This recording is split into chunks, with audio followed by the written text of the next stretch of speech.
اسلام آباد high court کی جانب سے چیئرمین پی ٹی آئی کی سزا کے خلاف اپیل سماعت کے لیے مقرر کر دی گئی۔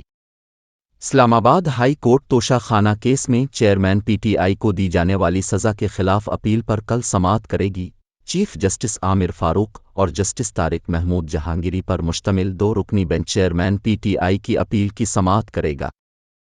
چیئرمین پی ٹی آئی کی توشہ خانہ کیس میں سزا کے خلاف اپیل خواجہ حارث اور بیرسٹر گوہر نے اسلام آباد ہائی کورٹ میں دائر کی، جس میں موقف اپنایا گیا ہے کہ توشہ خانہ کیس میں ٹرائل کورٹ کا فیصلہ خلاف قانون ہے۔